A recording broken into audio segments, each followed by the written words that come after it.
یا نبی یا نبی یا نبی یا نبی الحمدللہ رب العالمین والصلاة والسلام علی رسولہ الکریم ان اللہ و ملائکتہ یصلون علی النبی یا ایھا الذین آمنوا صلوا علیہ وسلموا تسلیما مولایا صلی وسلم دائما ابدا علی حبیبک خیر الخلق کلہم۔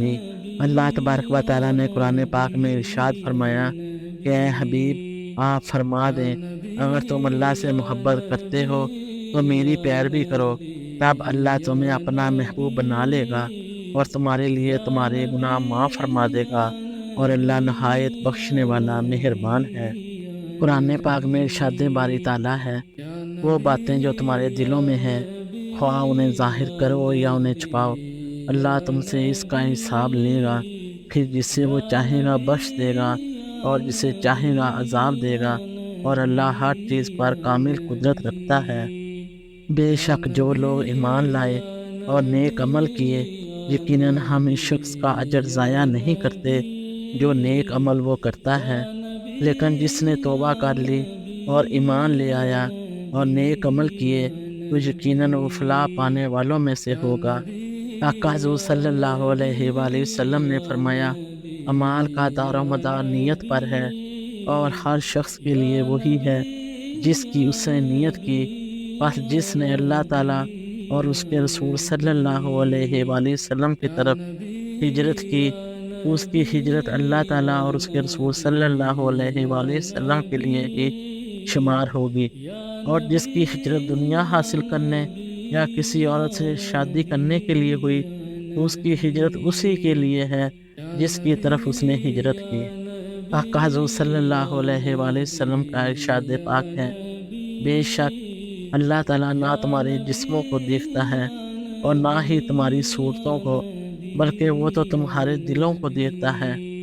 اور ایک روایت میں یہ الفاظ ہیں بے شک اللہ تعالیٰ تمہاری شکلوں اور تمہارے اموال کو نہیں دیکھتا بلکہ وہ تمہارے دلوں اور تمہارے اعمال کو دیکھتا ہے۔ رسول اللہ صلی اللہ علیہ وآلہ وسلم نے فرمایا مومن کی نیت اس کے عمل سے بہتر ہے اور منافق کا عمل اس کی نیت سے بہتر ہے، اور ہر ایک اپنی نیت پر عمل کرتا ہے۔ جب مومن کوئی نیک کام کرتا ہے تو اس نیک کام کی وجہ سے اس کے دل میں نور پھوٹ پڑتا ہے۔ اللہ تعالیٰ فرماتے ہیں میں اپنے بندے کے گمان کے ساتھ ہوتا ہوں جو وہ میرے بارے میں رکھتا ہے، اور میں اس کے ساتھ ہوتا ہوں جب وہ مجھے پکارتا ہے۔ آپ صلی اللہ علیہ وآلہ وسلم نے فرمایا دین میں اخلاص پیدا کرو، تمہیں تھوڑا عمل بھی کافی ہوگا۔ آقا حضور صلی اللہ علیہ وآلہ وسلم نے فرمایا جو شخص اللہ وحدہ لا شریک کے لیے کامل اخلاص پر اور بلا شرک اس کی عبادت پر اور نماز قائم کرنے پر، زکوٰۃ دینے پر ہمیشہ عمل پیرا ہو کر دنیا سے رخصت ہوگا، اس کی موت اس حال میں ہوگی کہ اللہ تعالیٰ اس سے راضی ہوگا۔ اسلام طہارت و پاکیزگی کا دین ہے۔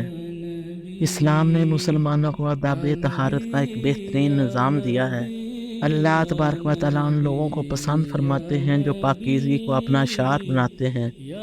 اللہ تبارک و تعالیٰ نے ان بندوں کی اس خوبی کا ذکر سورۃ بقرہ کی اس آیت میں فرمایا ہے بے شک اللہ توبہ کرنے والوں سے محبت کرتا ہے اور خوب پاکیزگی اختیار کرنے والوں سے محبت فرماتا ہے۔ آقا حضور صلی اللہ علیہ وآلہ وسلم نے پاکیزگی کو نصف ایمان قرار دیا گیا ہے۔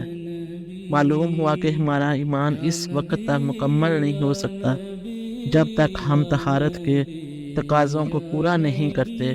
ہر مسلمان کی ذمہ داری ہے کہ وہ نہ صرف اپنی ذات کو پاکیزہ بنائے بلکہ اپنے گرد و پیش کو بھی طہارت و پاکیزگی کا عملی نمونہ بنائے۔ آقا حضور صلی اللہ علیہ وآلہ وسلم نے ارشاد فرمایا جو شخص باوضو ہو کر اپنے بستر پر لیٹے اور نیند آنے تک ذکر الہی میں مشغول رہے وہ رات کی جس گھڑی میں بھی اللہ تعالیٰ سے دنیا اور آخرت کی کسی بلائی کا سوال کرے گا اللہ تعالیٰ اسے ضرور عطا فرمائیں گے۔ آقا حضور صلی اللہ علیہ وآلہ وسلم نے ارشاد فرمایا جس نے حالت طہارت میں رات گزاری تو اس کے بدن کے بالوں کے ساتھ متصل لباس میں ایک فرشتہ رات گزارتا ہے۔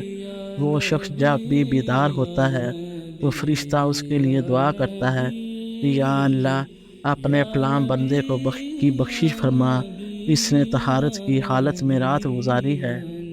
آپ صلی اللہ علیہ وآلہ وسلم نے ارشاد فرمایا، تم اپنے بدنوں کو پاک صاف رکھا کرو، اللہ تعالیٰ تمہیں قلبی و روحانی طور پر پاک فرما دے گا۔